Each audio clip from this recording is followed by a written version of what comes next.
요한계시록 3장 4절에서 6절 말씀 우리 같이 읽겠습니다. 시작. 그러나 사대에 그 옷을 더럽히지 아니한 자 몇 명이 내게 있어 흰옷을 입고 나와 함께 다니리니 그들은 합당한 자인 영고라.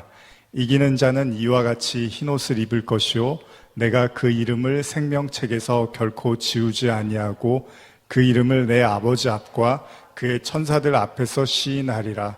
귀 있는 자는 성령이 교회들에게 하시는 말씀을 들을지어다. 지난주에 저희가 지난 시간에 죽은 자, 산 자 뭐 이런 얘기를 나눴습니다. 우리가 요한계시록 3장에 처음 등장했던 내용이었는데 사대교회의 사자에게 편지를 하면서 살아있다고 하는 이름은 가졌지만 실상은 죽은 자였다라는 내용을 가지고 우리가 말씀을 나눴습니다. 예수님은 그 죽은 자들의 대표로 생명을 우리에게 주셨죠. 그래서 진짜 산 자는 자기가 죽은 자였다는 사실을 깨닫게 될 때 그들을 산 자라고 하는 거죠. 예수님이 부활하시고 이렇게 무덤에서 나오시잖아요.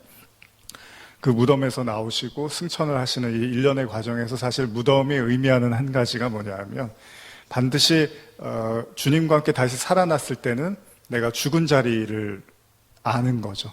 내가 바로 골고다, 그리고 에스겔서에서 나오는 그 마른 뼈들의 그 골짜기, 바로 여기가 내가 죽어 있었던 장소라는 걸 아는 자가 비로소 산자로 하나님께서 인정해 주신다라는 내용을 같이 나눴습니다. 오늘은 흰옷에 대한 말씀을 좀 같이 나누려고 하는데요.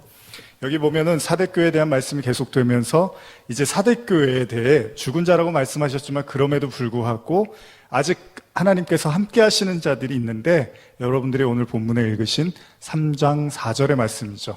그 옷을 더럽히지 아니한 자 몇 명이 내게 있어 흰옷을 입고 나와 함께 다니리니 그들은 합당한 자의 연고라, 이렇게 말씀을 하고 계십니다.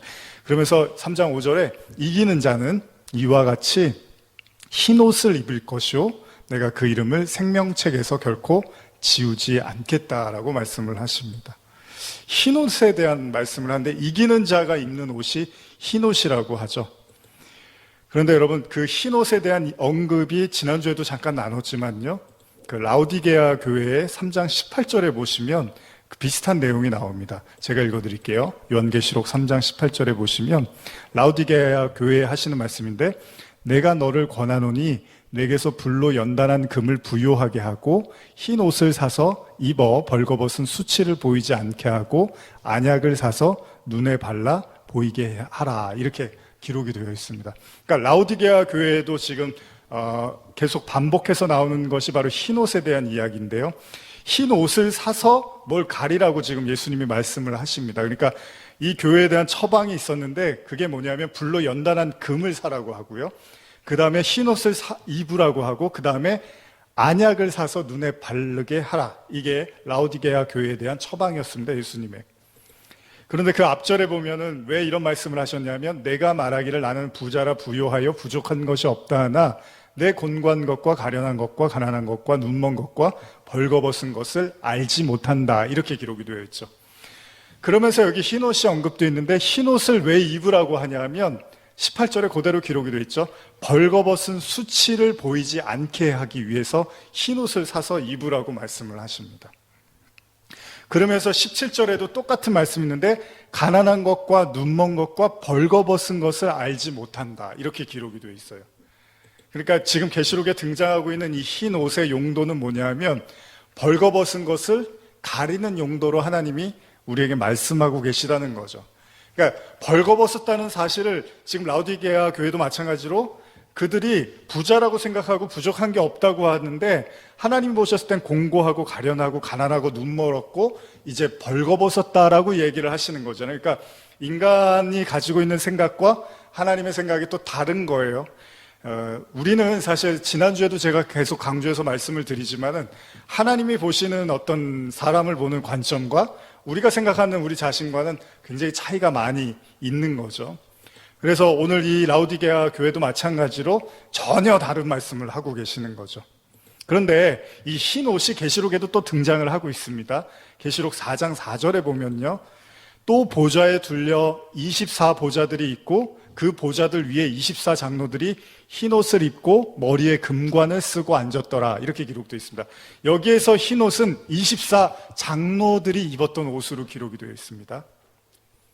그리고 또 계시록에 등장을 하고 있는데요. 계시록 7장 9절인데요. 제가 읽어드릴게요. 2일 후에 내가 보니 각 나라와 족속과 백성과 방언에서 아무도 능히 셀 수 없는 큰 무리가 나와 흰옷을 입고 손에 종려가지를 들고 보좌 앞과 어린 양 앞에 서서, 여기서는 지금 각 나라와 백성과 방언에서 아무도 능히 셀 수 없는 큰 무리가 흰옷을 입고 나온다라고 기록이 되어 있습니다. 그랬더니 계시록 7장 13절에 이렇게 표현이 되어 있는데요. 장로 중에 하나가 응답하여 나에게 이르되 이 흰옷 입은 자들이 누구며 또 어디서 왔느냐라고 이렇게 기록이 되어 있습니다. 도대체 이 흰옷 입은 자들이 누구고 흰옷이 뭘까요? 사실 계시록에서 언급되고 있는 많은 그런 내용들이나 단어들이 일정 부분은 어떤 상징적인 의미를 담고 있고, 그래서 우리가 다른 구절들하고 이렇게 연결해서 찾아봐야 되는 이유들이 있는데요. 지금 이렇게 7장 13절에 장로 중 하나가 이 흰옷 입은 자가 누구냐라고 물어봤더니 14절에 뭐라고 하냐면 답변이 바로 나와 있습니다. 제가 읽어드릴게요.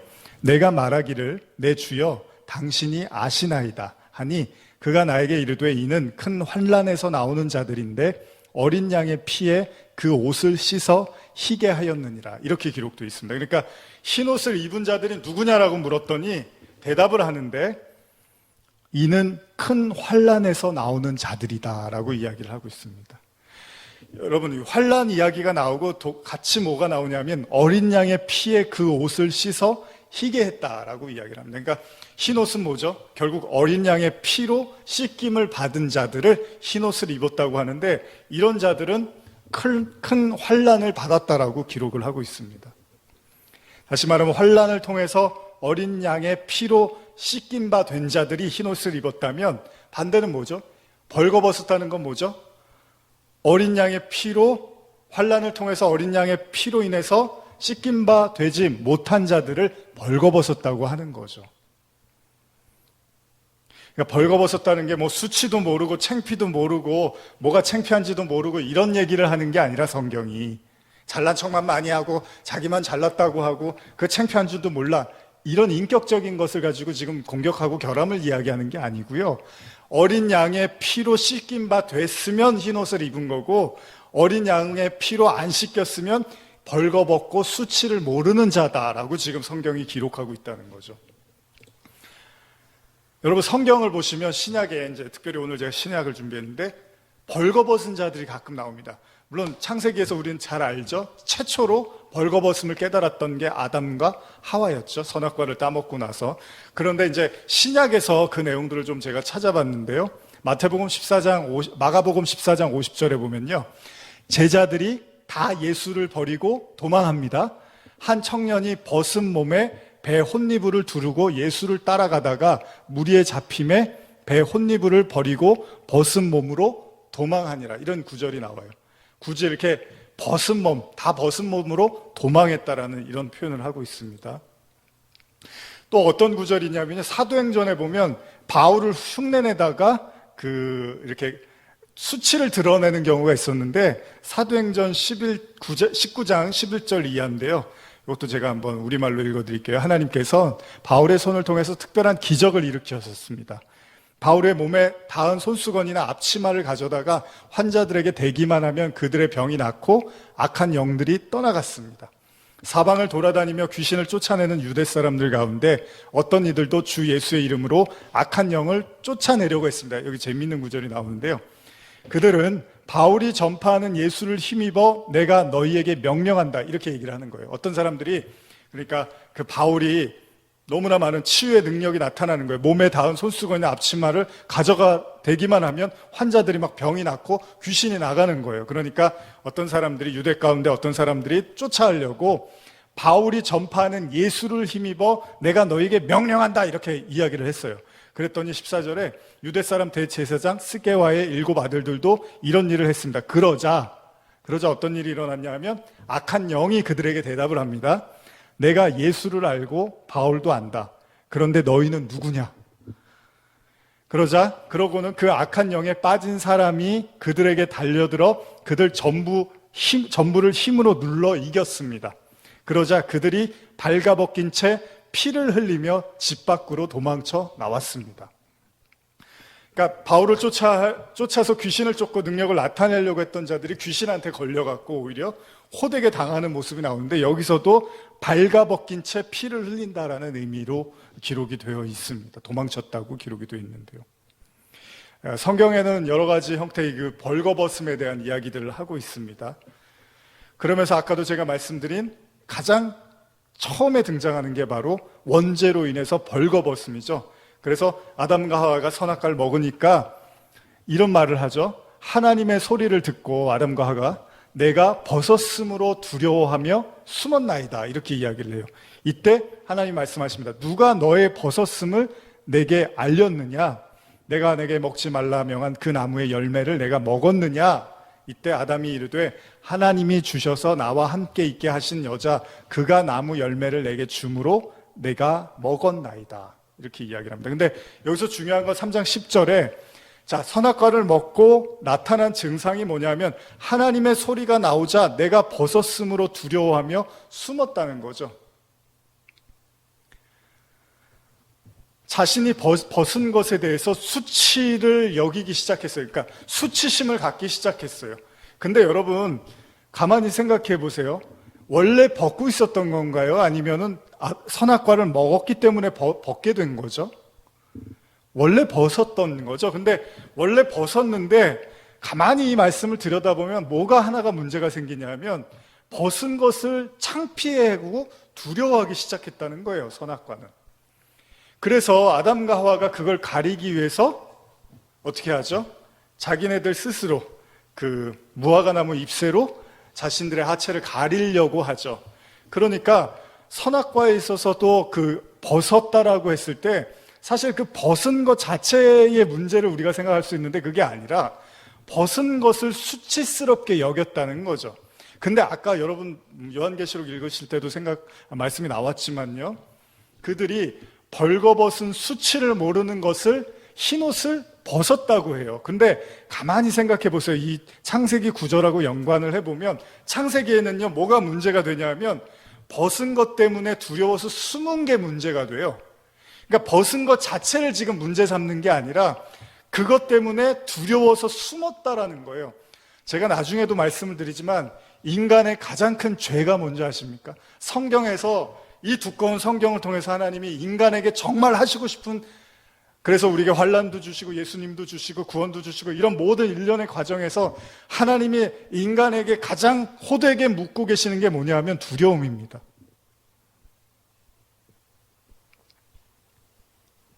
그래서 선악과에서 가장 먼저 나타나고 가장 하나님을 멀리하게 만든 요소가 바로 두려움입니다. 두려움. 그때 이들이 두려워하면서 하나님하고 멀어지게 되죠. 그러니까 이 두려움이 생기지 않았으면 주님 제가 선악과를 먹었는데 벗었네요 이랬어야 되는데 주님 제가 선악과를 먹었는데 벗어서 두려워서 숨었습니다라고 얘기를 하는 거예요. 그러니까 선악과를 먹고 나서 벗은 것을 창피하기 시작했다라는 거죠. 다시 말하면 하나님에 대해서 처음으로 어떤 수치심을 갖기 시작했다는 거예요. 여러분 아이를 키워보면요, 아이가 일정한 나이가 될 때까지는 창피한 줄을 몰라요. 그냥 옷을 벌거벗고 다니거나 아니면 뭐 내복만 팬티만 입고 다녀요. 그런데 나이를 어느 순간에 딱 먹기 시작하면 아이가 창피해하기 시작하고 아이가 이렇게 낯을 가리기 시작하는 그런 시기가 오잖아요. 그럴 때 사실 부모님하고도 조금씩 거리도 생기고 여러 가지 그런 사람들하고도 거리가 생기기도 하는데, 어쨌든 간에 인간과 하나님 사이를 갈라놓고 있는 근본적 죄악을 보면 두려움이라는 게 있습니다. 그래서 우리가 자꾸 우리는 이제 벌거벗었다고 하면 예의 없고 저렇게 수치심도 모르고 창피한지도 모르고 이렇게 자꾸 죄를 생각하는데, 성경에서 말하는 건 그 벌거벗은 걸 두려워한 걸 죄라고 하고 있다는 거죠. 여러분과 저도 신앙생활을 지금 이렇게 해오시지만은 사실 하나님이 참 무섭고 두려워서 숨고 싶었던 적이 수없이 많이 있잖아요. 그런데 신앙의 성숙이라는 게 뭐죠? 하나님을 정말 많이 두려워하면 그게 신앙의 성숙한 건가요? 진짜 신앙으로 성숙하다라는 건 뭐죠? 여러분들이 만약에 부모님이 계시고 뭐 어르신들이 계시고 한다면 그래요, 존경하는 마음으로 또 잘 해드리고 그렇게 섬기지만 그게 두렵고 무서워서 하는 거면 그게 성숙한 건가요? 그 어른들을 이렇게 존중해드리고 하는 것이 좋고 너무 아름답고 귀해서 이렇게 잘해드리는 거하고 내가 무섭고 두려워서 잘해드리는 거하고는 다른 거잖아요. 그러면 신앙의 성숙이라는 게 하나님과 우리 인간과의 관계에서도 우리가 하나님께 더 가까이 나아간다라는 것은 그분이 너무나 대단하고 크고 위대하고 강하고 이렇기 때문에 내가 두려워서 막 잘해드리는 거를 그게 신앙의 성숙이라고 우리가 봐야 되냐는 거죠. 아니면 그런 것들 두려움 때문에 내가 잘해드리는 것이 아니라 그분과 내가 정말 한 호흡을 하는 것 같고 내 안에 동행하시는 것 같고 때론 내가 그분을 비난하고 원망하고 손가락질 한다 하더라도 그분이 나를 이렇게 끌어안아 주시고 품안아 주신다는 그 사랑과 그 은혜에 대한 확신이 날마다 더해가기 때문에 잘해드는 거하고는 다른 얘기겠죠. 그래서 우리가 탕자의 비유, 저는 성경을 이렇게 성경에서 핵심적인 어떤 비유, 그러니까 하나님과 인간관계를 말하는 핵심적 비유를 이야기한다면 저는 탕자의 비유가 최고라고 생각을 하는 사람입니다. 탕자의 비유에서는 그 아들이 아버지에 대해서 잘못된 생각들, 잘못 가졌던 생각들이 완전히 무너지면서 그 아들을 아버지가 완전히 이렇게 사랑으로 받아주는 그런 내용으로 이렇게 마무리가 되잖아요. 그러니까 아버지에 대해서 오해하고 잘못 생각했던, 우리 아버지는 내가 집에 들어가면 안 받아줄 거야, 우리 아버지는 나를 쫓아내고 때리고 어떻게든 나를 혼낼 거야, 뭐 이런 생각을 했는데 막상 아버지한테 가보니까 아버지가 아무 말도 하지 않고 끌어안고 최고의 것으로 아이에게 이렇게 잔치를 베풀어 주더라는 거죠. 여기에서 탕자는 아버지에 대한 생각이 완전히 바뀌게 되는 거죠. 그리고 나서 그제서야 우리 아버지가 어떤 아버지인지를 이렇게 깨닫게 되는 거죠. 그러니까 여러분, 흰옷을 입었다라는 것은 마찬가지 아닙니까? 예수님이 십자가에서 벌거벗어서 죽으셨습니다. 하나도 걸치지 않고 십자가에서 그냥 벌거벗은 채로 매달렸습니다. 하나님이라는 분이 이 땅에 육신을 입고 와서 실오라기 하나 걸치지 않고 그 모든 수치심과 모욕을 다 당하고서 십자가에서 돌아가신단 말이에요. 왜요? 체면이 어디 있어요? 가릴 게 어디 있어요? 감출 게 어디 있어요? 아니, 옛날 구약의 그 하나님은 무서워서 하자 하나만 쓰더라도 목욕을 하고 손을 씻고 그리고 와서 그 하나님이란 이름도 함부로 못 불러서 뭐 다른 이름으로 부르곤 했었던 그 하나님인데, 그 대단한 하나님이 신약에 넘어와서 육신을 입고 와서 완전히 벌거벗겨갖고 사람들한테 침뱉음 당하고 채찍당하고 창에 찔리고 그러면서 못 박아서 죽는단 말이죠. 근데 그게 무슨 흰옷이에요? 그 그리스도가 그렇게 죽었단 말이에요. 근데 그게 무슨 흰옷을 입은 거예요? 그러니까 흰옷을 입는다는 게 진짜 무슨 의미겠습니까? 하나님이 우리 앞에 와서 모든 것을 다 발가벗겨서 우리에게 다 내어준 거잖아요. 그러면 그걸 우리가 다 받아들이면 그걸 흰옷을 입었다고 하는 거잖아요. 무슨 말이냐면 예수님의 십자가는 인간과 하나님 사이의 모든 막힌 담을 다 허물어뜨린 거잖아요. 어떤 것도 그 중간에 존재하지 못하게 완전히 허물어 버렸어요. 정말 돌 위에 돌 하나도 남기지 않을 정도로 예수님이 그 십자가로 다 헐어버렸어요. 그래서 자기를 심지어는 휘장이라고 말씀하시고 내 육체는 휘장이야 그러면서 찢어뜨려서 우리가 들어갈 수 없는 그 하나님의 거룩한 성소에 들어간단 말이죠. 이 얘기가 뭘 얘기하는 겁니까? 우리는 여전히 선악과 따먹은 그 죄인인데 하나님이 그 문을 활짝 열어두고서 우리를 받으시겠다고 하는 거잖아요. 그러니까 벌거벗었다는 것, 흰옷 입었다는 건 뭐예요? 하나님과 인간 사이에 이제 더 이상 어떤 허물과 죄와 어떤 수치와 창피와 두려움도 다 십자가로 해결해 버리신 거죠. 이걸 아는 자가 흰옷을 입었다고 하는 거죠. 왜냐하면 그들이 그리스도의 십자가를 제대로 깨닫고 이해하고 있기 때문이죠. 그런데 그렇지 못하면 창세기 3장 7절에 이에 그들의 눈이 밝아져 자기들이 벗은 줄 알고 무화과 나무를 잎을 엮어 치마로 삼더라. 자, 그 십자가, 그 아버지, 그 죄로부터 벗어나지 못한 자들은 매일 하는 게 뭐예요? 가리고 감추는 거. 이거 하는 거예요. 하나님 앞에서 어떻게 하면 내가 예쁘게 보일까? 내가 하나님 앞에서 어떻게 하면 칭찬받을까? 그러면서 그게 이제 어떻게 좋은 의미로 보면 신앙 같지만 이런 죄에 근거하고 보면 그들은 맨날 감추는 거예요. 가리는 거예요. 그래서 예수님이 바리새인들하고 유대인들 향해서 매일 싸움을 했던 게 뭡니까? 그들이 쌓아놓은 율법, 그들이 최선을 다해서 지켰던 그 율법을 가지고 예수님은 뭐라 그래요? 그거 하나님이 기뻐하는 거 아니야 라고 얘기를 했던 거죠. 왜냐하면 그들은 하나님과의 관계에서 아무 문제가 없다고 생각을 하지만 사실 그들의 마음속에는 하나님에 대한 두려움과 하나님에 대한 그 무서움 때문에 그들은 날마다 무언가를 해야 되는 거죠. 그리고 그걸 통해서 하나님과 내 관계를 확인하려고 드는 거예요. 뭐 내가 금식을 열심히 했다면 어느 날 금식을 빠뜨렸어요. 그러면 어이구 내가 하나님이 이 금식 빠뜨리는 거 이거 하나님이 화내실 거야. 또 금식을 해야 돼요. 왜? 그걸 내가 하고 있으면 하나님이 기뻐하신다고 생각을 하니까. 그러니까 뭐 하나도 하나님이 그러니까 앉아서 하나님은 계속 체크하는 하나님인 거예요. 너 오늘 이거 했니? 너 내일 이거 할 거니? 너 어제 이거 했어? 너 오랫동안 이거 했어? 하나님은 계속 그런 체크를 하고 있는 거고 나는 그거 한 것 중에 빠뜨린 게 없나 생각을 하다가 아차 빠졌구나. 그걸 또 하면서 역시 하나님이 내가 이렇게 하시면 기뻐할 거야. 이렇게 생각을 하는 거예요. 왜요? 매일마다 뭘 감추는 거예요. 여러분 그 여성분들이 화장을 하시잖아요. 요새는 남자분들도 화장을 한다고 하는데 어쨌든 간에 제가 예전에도 뭐 그런 말씀 드리지만 이제 결혼을 했어요. 그래서 이제 첫날을 같이 보내요. 근데 얼굴을 지우지 않고 계속 그렇게 살지는 않잖아요.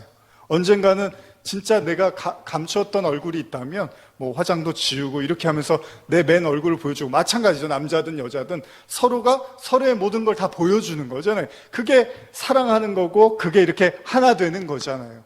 그러니까 흰 옷을 입었다라는 거는 내가 주님 앞에서 내가 아주 멋진, 그러니까 우리가 뭐 정장을 입고 코트를 입고 좋은 구두를 신고 뭐 좋은 백을 메고 이러면서 내가 멋지죠 이런 게 아니라 신앙도 마찬가지라는 거야. 내가 주님 앞에서 이것도 했고요 저것도 했고요 저것도 했어요.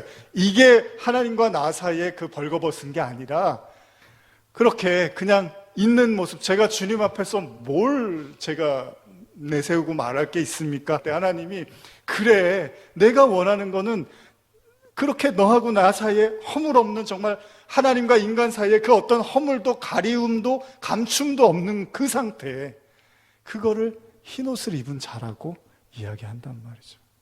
왜냐하면 그들의 옷은 무화과나무 잎새가 아니라 하나님이 입혀주시는 하나님 아버지의 그 옷을 입기 때문이죠. 그래서 예수님이 무화과나무 잎새에 관련해서 무화과나무를 저주하기도 하시고요. 또 열매는 없고 잎사귀만 풍성했다라고 이야기를 하면서 회칠한 무덤과도 같은 맥락으로 말씀을 하셨습니다. 여러분 벌거벗은 것 관련된 진짜 죄는 뭡니까? 자신의 힘으로 수치를 가리려고 하는 거죠. 여러분 정말 편한 사람은 어떤 사람입니까? 가릴 게 없는 사람이잖아요. 그런 사람이랑 있어야지 편한 거잖아요. 내가 이 사람이랑 있으면 이것도 감춰야 되고 이것도 하지 말아야 되고 이 말도 하지 말아야 되고 이것도 하면 안 되지 이런 생각으로 꽉 차 있으면 그거는 편한 사이가 아니잖아요. 우리가 어르신들이나 또 많은 성도분들이 기도하는 거 좋아하는 이유 중에 하나가 정말로 내가 속에 있는 걸 다 부르짖고 외치고 부르짖어도 그냥 하나님이 다 들어주시는 것 같은 그 마음 때문에 우리가 그 하나님의 품에 안기고자 하는 그 마음으로 우리가 그냥 밤낮으로 기도하는 분들 많이 계시잖아요. 왜요? 하나님이 꼬치꼬치 이거 기도 잘못됐어. 이건 아니야. 이건 네 욕심이야. 이런 말씀 안 하시죠. 그냥 울면서 기도하던 외치던 뭐 하던 하나님이 그냥 그대로 있는 대로 다 받아주시기 때문이죠.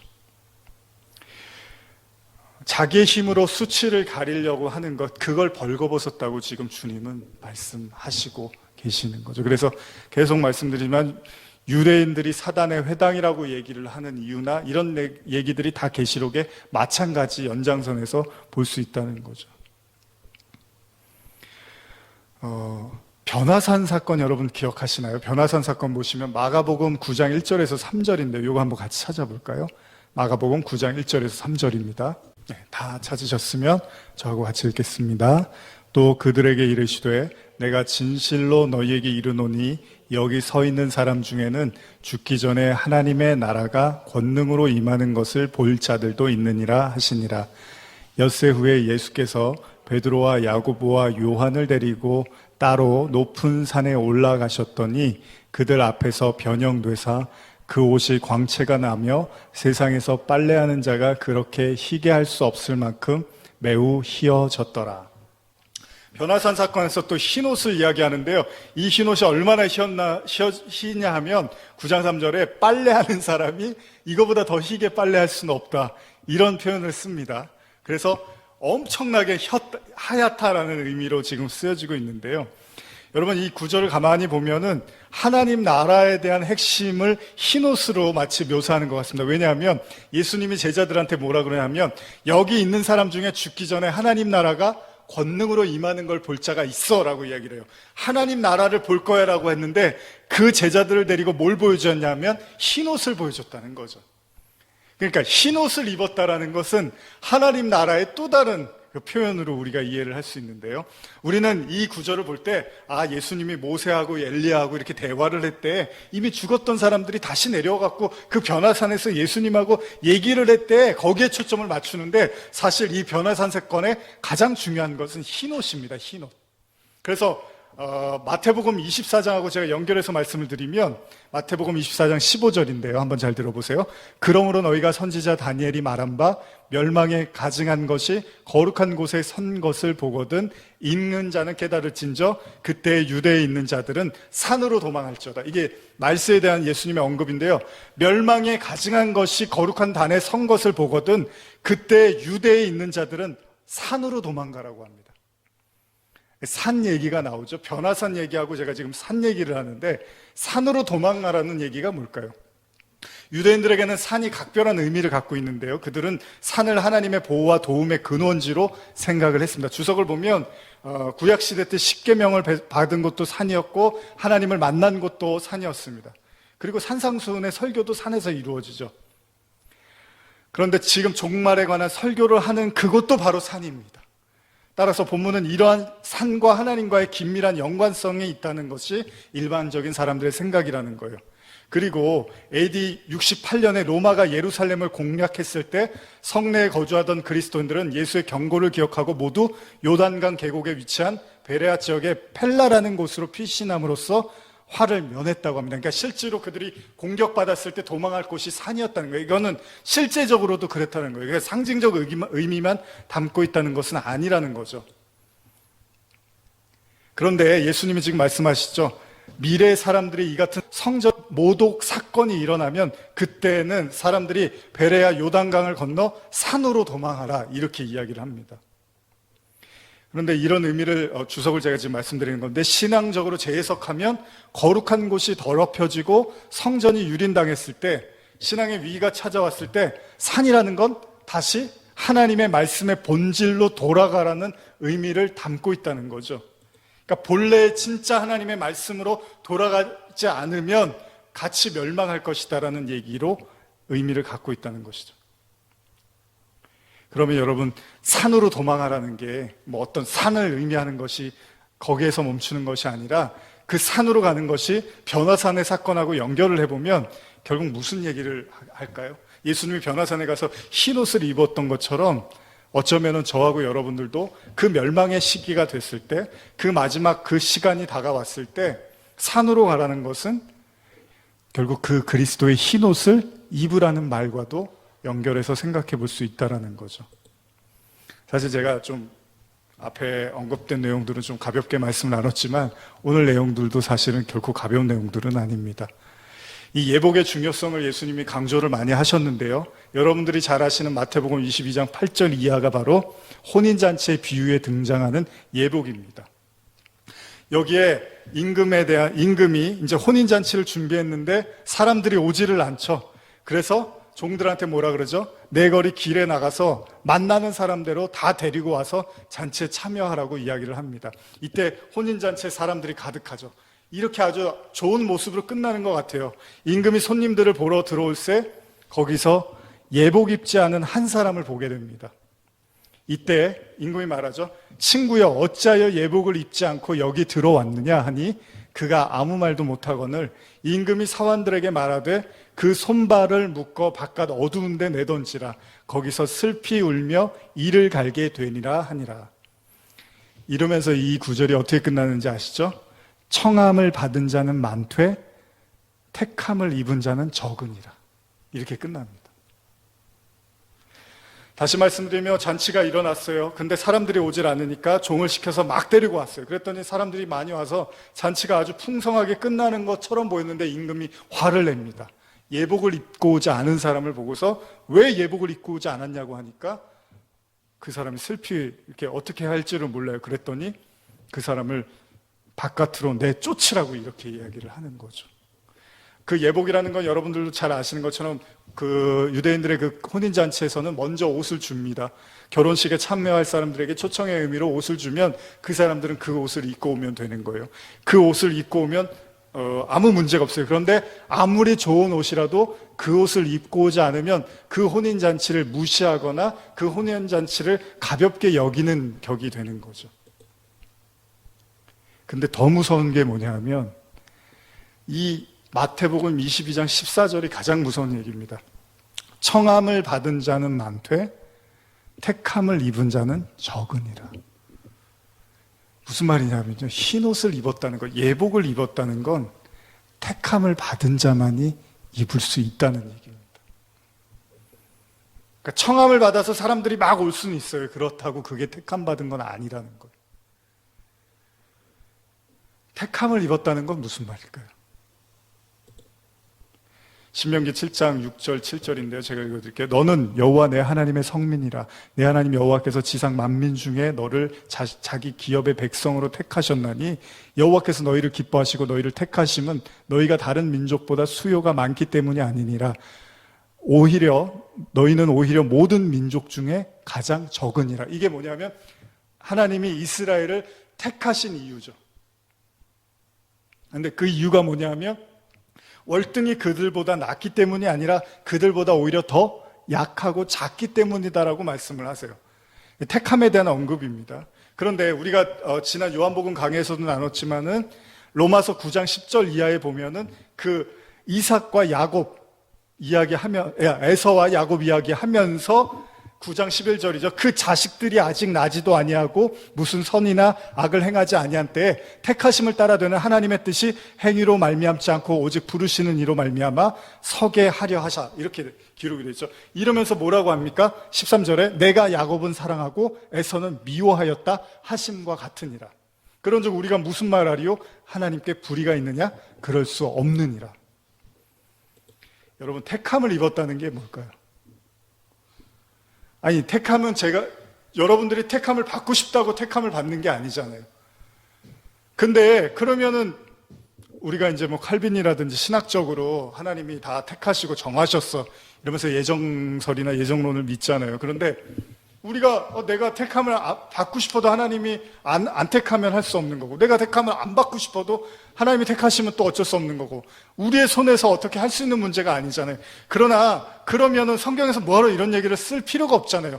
뭐 택함을 받는 자가 있고 없는 자가 있고 뭐 이런 얘기를 할 필요가 없잖아요. 어차피 하나님이 택하셔서 하실 문제라면. 그런데 택함에 대해서 우리가 한 가지 분명히 알아야 될 게 뭐냐면 하나님이 택하신 자들만 깨닫는 게 있다는 거예요. 그들이 흰옷을 입은 자가 또 되겠죠. 왜냐하면 예복을 가진 자니까. 예복을 입은 자는 또 택함을 받은 자가 되는 거니까. 그러면 예복을 입고 흰옷을 입고 택함을 받은 자들만 할 수 있는 고백이 있다는 거예요. 이게 뭐냐면 지금 제가 읽어드렸던 그 자식들이 아직 나지도 아니하고 무슨 선이나 악을 행하지 아니한 때에 택하심을 따라 되는 하나님의 뜻이 행위로 말미암지 않고 오직 부르시는 이로 말미암아 서게 하려 하사. 하나님의 진정한 택함을 받은 자들만이 깨닫게 되는, 고백하게 되는, 믿게 되는 내용이 뭐냐면 하나님의 구원은 우리가 어떤 행동을 하고 말을 하기 이전에 이미 하나님께서 그 모든 것들, 그 모든 섭리를 하나님이 선택하셨다라는 걸 그들은 알게 된다는 거죠. 여기 써 있으니까 이거 모르는 사람이 어디 있겠습니까? 라고 하겠지만 제가 드리는 건 단순하게 이런 지식적으로 그냥 성경 한번 읽고 하나님이 우리가 뭐 하기 전에도 택하셨어 이런 얘기를 하는 게 아닙니다. 이 이야기 안에는 어린 양의 혼인잔치, 즉 흰옷을 입은 주님의 신부들을 이야기할 때 아까 뭐라 그러죠? 흰옷 입은 백성들이 어디서 나온다고요? 큰 환난 중에 나온다고 해요. 다시 말하면 로마서를 쓴 바울이 이 9장에 있는 이 내용을 기록하기까지의 과정에서 여러분들이 아시는 로마서 7장의 마지막에 이 사망의 몸에서 누가 나를 구원하랴, 8장에 넘어가면서 그러나 이제 그리스도 예수 안에서 결코 정죄함이 없나니, 이런 모든 과정들을 다 밟고 나서야 그리스도의 십자가, 그리스도의 보혈, 그리스도의 은혜가 뭔지를 깨달은 자들만이 고백하는 게, 하나님은 이 태초 전부터 우리가 무엇을 하기도 전에, 말하기도 전에, 마음과 생각을 갖기도 전에 하나님은 사랑하시고 택하시고 결정하셨어라는 걸 알게 된다는 거예요. 여러분, 그 과정을 겪지 않고는 이 고백을 할 수가 없다는 얘기입니다. 아무리 이걸 우리가 신학적으로 배우고 아무리 우리가 이런 어떤 공부나 지식을 나눈다 하더라도 그게 소통이 되는 것 같지만, 실제로는 그것을 진짜 마음으로 받아들이고 깨달을 수가 없다는 거예요. 인간의 힘으로. 그건 오직 그리스도의 보혈과 그 생명과 그 부활 아니고서는 그 하나님의 택하심을 이해할 수가 없다는 거예요. 여러분, 그런 생각 한번 해보셨습니까? 저도 이 말씀을 준비하면서 몇 년 동안의 어떤 나름대로 어떤 시간들을 보내면서 제 잊혀지지 않는 밤이 하나 있어요. 그게 뭐냐면, 여러분, 우리는 죽으면 하나님이 이제 뭐 심판대에 가서 너 천국 가, 너 지옥 가, 뭐 이렇게 해서 하나님의 결정대로 될 거라고 생각을 하잖아요. 그러면 사람들이 그래요. 그럼 택하심 받은 사람들은 어차피 천국 갈 거고, 택하심 못 받으면 어차피 지옥 갈 건데 그런 게 어딨어요? 막 이런 얘기를 한다고. 근데 제가 어느 날 기도하던 밤에 하나님의 그런 말씀이 제 마음속에 이렇게 두드렸어요. 그게 뭐냐면, 자, 내가 너한테 너 오늘 지옥 가라 그러면 너 받아들이겠냐? 그럼 제가 거기다 대고, 하나님, 그건 아니죠. 제가 지금 이 순간에도 하나님을 위해서 기도를 하고 제 정말 영혼을 위해서 주님께 기도를 하는데, 제가 어떻게 저를 어떻게 지옥에 보내실 수 있습니까? 당연히 사람 마음이 그렇잖아요. 근데 그 밤에 기도하면서 제가 내렸던 결론은, 하나님이 그렇게 하라고 하면 그렇게 하는 게 맞는구나. 심판대에서 주님하고 싸우면 무슨 의미가 있습니까? 여러분, 하나님의 주권을 인정한다는 건 하나님이 나를 구원하시는 것도 인정하는 거지만, 하나님이 너 아니야라고 저에게 만약에 넌 아니야라고 하면 그것도 받아들이는 것도 하나님의 주권입니다.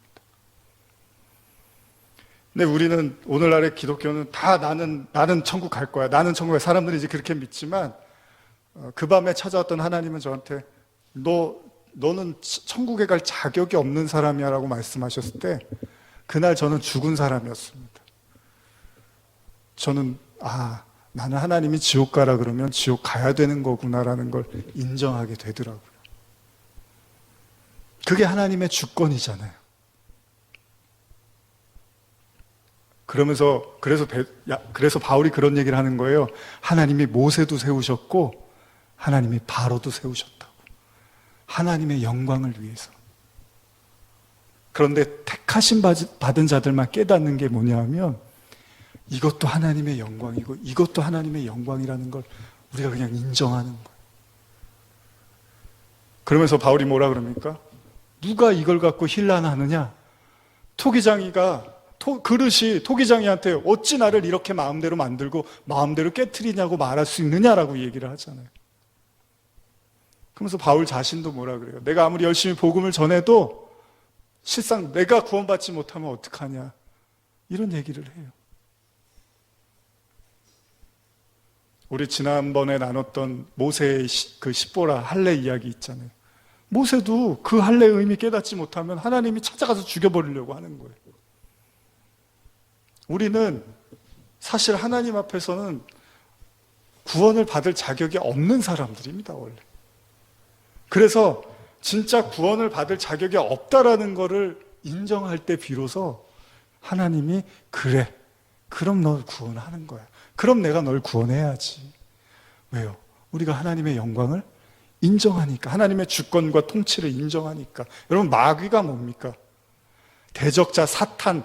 여러분, 계시록에 보면 옛뱀, 용, 사탄 다 똑같습니다. 하나입니다. 사탄이라고 표현을 해요. 근데 그거 원어의 의미가 뭐죠? 대적자예요. 대적자는 뭐예요? 하나님의 반대편에 서 있는 자들이에요. 그래서 성경에 쓰여진 거잖아요. 이 이자들을 다 심판하려고. 그런데 우리도 본질상은 진노의 자녀라고 하죠. 본질상 하나님의 진노의 자녀예요. 원수란 말이에요. 그러면 결국 우리도 어디에서 시작되냐 하면 구원을 못 받는 자로 시작을 하는 거예요, 사실 성경은. 그렇기 때문에 대적자가 되지 않으려면, 하나님의 대적자가 되지 않으려면 먼저 하나님이 나를 지옥에 보낸다 하더라도 내가 그걸 받아들일 수 있을 만큼의 하나님의 그 주권을 인정해야 되는 거죠. 그거 뭐 어디 주님하고 싸울 겁니까? 저희가 만약에 마지막 딱 해서 주님 앞에 갔는데 너 천국 아니야? 나더러 주여 주여 한 자 아니야? 그러면 뭐 주님 멱살 잡고 흔들어봤자 무슨 소용이 있습니까? 근데 어쩌면 진짜 구원받은 자들은 그래요? 주님이 그렇게 말씀하시면 그 말씀이 옳은 거죠 라고 받아들이는 거죠. 우리가 벌거벗은 자, 우리가 하나님 앞에서 아무것도 내세울 수 없는 자, 우리가 하나님 앞에서 어떠한 것들도 드릴 수 없는 그 연약한 정말 먼지에 불과한 인간이라는 사실을 받아들이고 인정하면 하나님은 그 사람을 택한 자라고 한다고요. 왜냐하면 그 사람은 정말 하나님이 창조하셨던 그 처음의 자리를 이해하고 있기 때문이죠. 우리는 다 흙으로 만들어졌다며요. 흙이 뭐예요? 후 불면 날아가는 바람과 같은 먼지란 말이죠. 우리는 거기서 시작된 사람들이라는 거죠. 그런데 그들이 어느 순간에 하나님하고 대적자가 돼버렸잖아요. 그게 선악과잖아요. 하나님하고 싸워서 이기려고 했잖아요, 우리가. 그런데 그 우리를 하나님이 용서하시고 자신을 다 내어줘서 우리를 받아주시는, 이걸 우리가 사랑으로 깨닫게 되는 거죠. 택함을 입은 자들만이 할 수 있는 고백은 뭐냐 하면, 나에게서는 어떤 구원의 가능성이나 여지나 기미조차도 찾아볼 수 없는 존재라는 걸 내가 깨달을 때, 이것 때문에 구원받는 게 아니구나. 그냥 하나님이 나를 구원하시기로 작정하신 거구나. 그 사람들은 흰옷 입은 자가 되고, 그 사람들은 진짜 십자가의 은혜를 완전히 선물로 받은 자가 되는 거죠. 그게 선물이잖아요. 그냥 거저주는 거. 그래서 여러분, 제가 자주 말씀드리지만 소돔과 고모라 보세요. 거기서 의인 10명 찾아오라고 그랬는데 없었어요. 그러면 의인이 거기 한 명이라도 있었으면 소돔과 고모라가 무너졌을까요? 안 무너졌겠죠. 결국 한 명도 없었다는 얘기잖아요. 아니, 하나님이 한 명이라도 있으면 무너뜨리셨겠냐고요? 안 무너뜨리셨을 거예요. 그러니까 하나도 없는데 무너뜨리긴 해야겠는데 아브라함한테 뭘 가르쳐 주는 거죠? 자, 롯이라는 너의 조카를 내가 꺼내줄 거야. 왜? 그냥 은혜로. 아무 이유가 없어요. 롯이 뭘 잘했어요? 아브라함하고 삼촌하고 싸워서 더 큰 땅으로 가겠다고 간 땅이 소돔과 고모라였어요. 롯은 아무것도 잘한 게 없어요. 성경에는 그런 내용이 기록되지. 속만 되게 썩이고 아브라함이 그 318명인가요? 데리고 가갖고 또 꺼내오고 그냥 이렇게 말썽꾸러기였어요, 아브라함한테. 그런데 소돔과 고모라가 무너지기 직전에 하나님이, 물론 아브라함의 중보기도라고도 우리가 얘기를 하지만 거기에는 착하고 하나님 봤을 때 의로운 사람은 하나도 없어요. 그런데 롯 하나만 데리고 나오는 거죠. 왜요? 은혜로. 이거 우리가 못 깨달으면요, 우리는 그 구원이 진짜 그 흰옷 입은 그 구원이 되는 게 아닌 거예요. 흰옷, 하기오스라고 하는데요, 깨끗하다, 아주 희다라는 건 뭐냐면요, 그 하나님의 구원에 우리가 어떤 점도 흠도 보탤 수 없는 상태 있죠. 그러니까 하나님이 주시는 그 깨끗한 그 구원에 우리의 어떤 점 하나도 거기다가는 붙일 수가 없는 거예요. 그러니까 여러분과 저의 어떤 의라든지 노력이라든지 그런 거 거기다 하나도 붙이면 안 되는 거예요. 그냥 오로지 하나님이 주시는 그 은혜를 내가 그냥 다 덧입는 거 있잖아요. 그게 옷을 빤 자예요. 그게 두루마기를 빠는 자라고 계시록에서도 기록을 하고 있는 거죠. 완전히 이들을 택함 받은 자라고 하는 거죠. 그러기 위해서는 반드시 환난이 요구됩니다. 왜냐하면요, 똑같은 얘기입니다. 바벨탑 사건도 그렇고요. 결국 인간의 저와 여러분들의 의지와 의는 계속해서 우리의 힘으로 하나님의 구원을 원한단 말이에요. 지금 이 순간에도 저와 여러분들은 알게 모르게 뭔가의 그런 두려움 속에서 하나님을 위해서 뭔가를 함으로써 내가 그 구원을 이루려고 하는데, 여러분, 제가 지난주에 이 이야기하고 이제 마칠게요. 지난주에 제가 말씀을 묵상하면서 인간은요, 모든 걸 반대로 생각합니다. 주일날도 제가 말씀을 나누겠지만은, 여러분들이요, 때때로 이렇게 낙심이 되고 힘이 들고 이렇게 마음이 무거울 때가 있잖아요. 근데 창세기도 그렇죠. 하나님이 선악과 먹으면 죽어 그랬는데, 인간이 저거 먹으면 정말 죽어? 그러면서 뱀 얘기를 듣고 그걸 먹잖아요. 인간은 잘 못 알아듣잖아요. 반대로 알아듣잖아요. 근데 여러분과 저도 우리가 말씀을 듣다 보면요, 뭐 이렇게 즐거운 일만 있지는 않습니다. 말씀 듣다 보면 때로는 마음이 무겁기도 하고요. 때로는 뭐 시험도 오기도 하고요. 때로는 이게 정말 맞나? 이런 고민들도 들어요. 그런데 여러분들이 속지 말아야 될게요. 이 육신이라는 건 자기 육신의 좋은 대로 받아들이기 때문에, 바꿔 말하면 그 영적인 하나님의 어떤 하늘의 양식이라든지 하늘의 음료, 우리 지난 주일날 나눴죠? 하늘의 양식, 그 만나 먹으면서 좋아했던 이스라엘 백성들이 하나도 없습니다. 신령한 음료를 주고 만나를 주고 음식을 줘도 인간의 육신에는 그게 맞지가 않아요. 별로 맛도 없고 별로 영양가도 없는 것 같아요. 그런데 하나님은 그걸 하늘의 거라고 하고서 준단 말이에요. 무슨 말씀을 드리냐면, 지금 여러분들이 어떤 생각을 요즘 하시는지는 모르지만 한번 이런 생각을 해보세요. 지금 여러분들을 무겁게 하고 힘들게 하는 그게 여러분들의 육신에는 좋지 않을 수도 있습니다. 그러나 여러분들의 영혼에는 매우 귀한 그게 양분이고 은혜일 수도 있다는 거죠. 그러니까 여러분들의 육에 져서, 그 육신에 져서 육신의 종로를 타지 않는다는 게 내 육에 반갑지 않다고 해서 그게 꼭 나쁜 건 아니라는 거예요. 그 대표가 뭐죠? 십자가잖아요. 그래서 베드로가 십자가를 못 지게 막 막잖아요, 예수님을. 근데 그 베드로 입장에서는 자기 스승을 잃어버리는 거고, 그렇게 하면은 모든 게 망하는 거라고 생각을 한단 말이에요. 그런데 예수 입장에서는 그 십자가를 안 져버리면 모든 사역이 다 무산돼 버리는 거예요, 예수님의 모든 사역이. 그래서 심지어 예수님이 화가 나서 사탄아 비켜 이런다고요. 사탄이라는 말이 뭐라 그랬죠? 대적자라 그랬죠.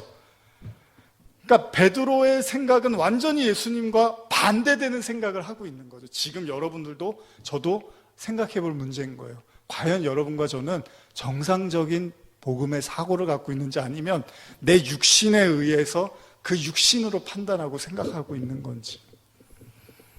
오히려 지금 여러분들의 무거움이 하나님의 은혜일 수도 있습니다.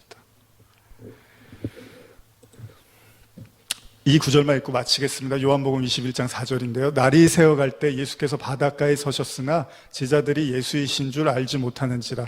예수께서 이르시되 얘들아 너희에게 고기가 있느냐 대답하되 없나이다. 이르시되 그물을 배 오른편에 던지라. 그리하면 잡으리라 하시니 이에 던졌더니 물고기가 많아 그물을 들 수 없더라. 예수께서 사랑하시는 그 제자가 베드로에게 이르되 주님이라 하시니 시몬 베드로가 벗고 있다가 주님이라 하는 말을 듣고 겉옷을 두른 후에 바다로 뛰어내리더라.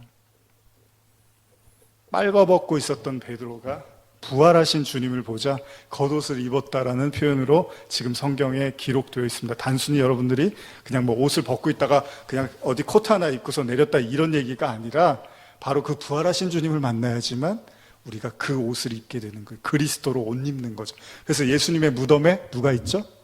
흰 옷 입은 사람들이 지키고 서 있는 거죠. 저와 여러분들은 그리스도와 합하여 세례를 받고 그리스도로 옷 입은 자들입니다. 그래서 만일 고린도후서 5장처럼 우리의 땅에 있는 장막집이 무너진다 하더라도 우리는 하늘로부터 오는 처소를 덧입게 되는 자들이 있죠. 그래서 우리는 더 이상 벗은 자가 아니라 그리스도로 옷 입은 자가 돼서 똑같이 하나님의 자녀로 대우를 받게 되는 것입니다. 이들에게는 절대로 생명책에서 지워지거나 번복되는 일이 없습니다. 이 흰옷을 입은 자들이야말로 진정한 하나님의 택함을 받은 자들이기 때문입니다.